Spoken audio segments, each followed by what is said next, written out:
eto naman tayo. Welcome to my channel. Ngayon po, isi-share ko sa inyo ang paano magawa ng pagluluto ng pangat na isda na ibabalot natin sa dahon ng gabi. Okay, so ito na po.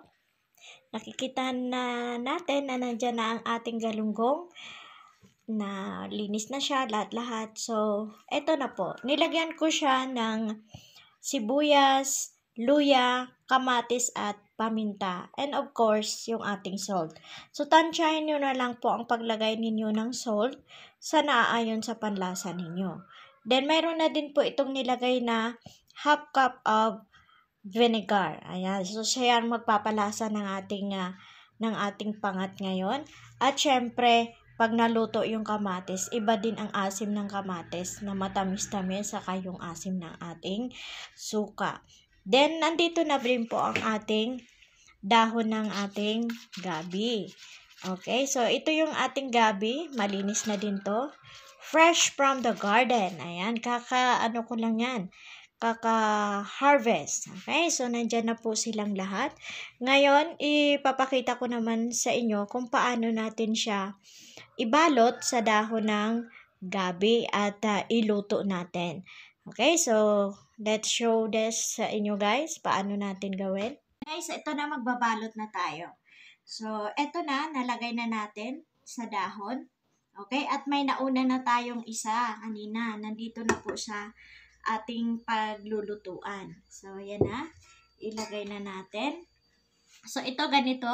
May kamatis, may sibuyas, syempre yan. Ayan. Tsaka yung luya. Ang paminta nandyan na din dahil nilagyan na natin siya kanina. Then, ito na yan. Ganyan lang. Then, tupiin sa dulo. Tapos, ilagay natin sa kaldero. Okay. So, ilalagay natin sa kaldero na naka-arrange na siya.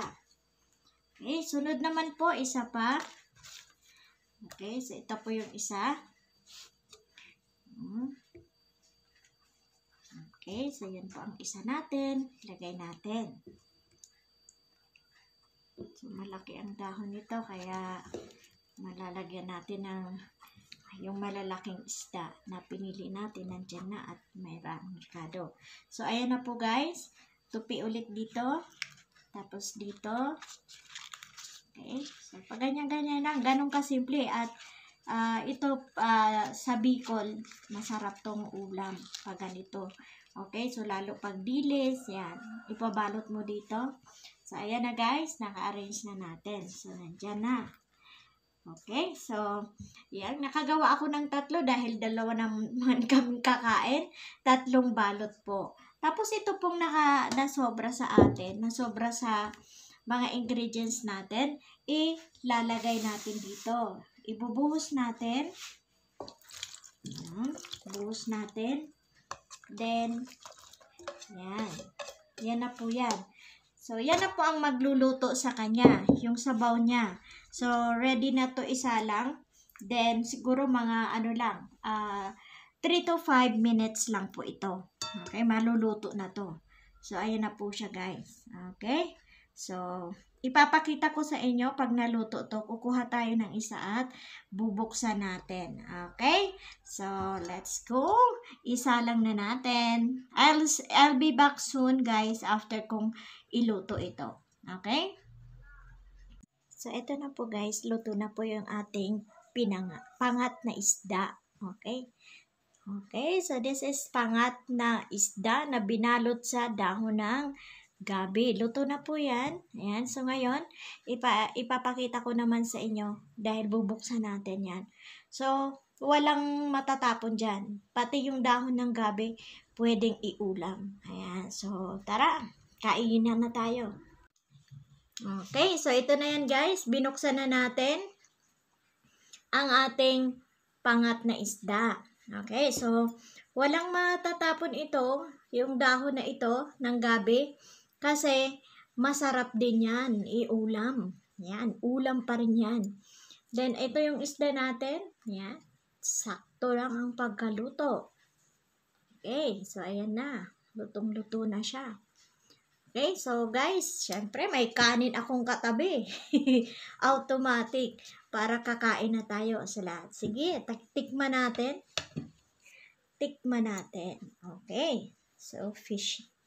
Isda. Ang isda. Okay, masarap ang isda. Although medyo expensive ang isda ngayon. Ayan, so ito pwede itong ulam. Ayan, dahon ng ano to? Dahon ng gabi. Ayan, so ilagay natin sa kanin. Plus yung mga kamatis. Ayan. Then, isubo.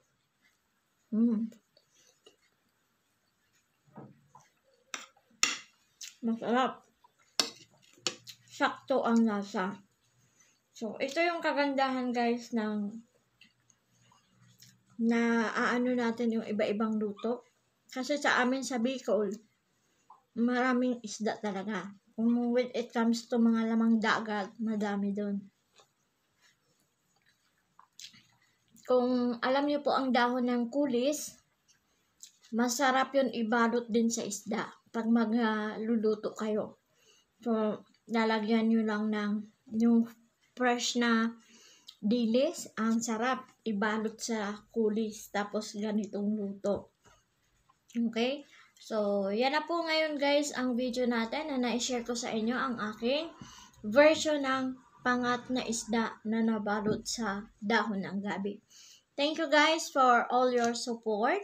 And of course, sa walang sawang pagsubaybay sa lahat ng mga videos ko at live streaming ko. Thank you po. God bless.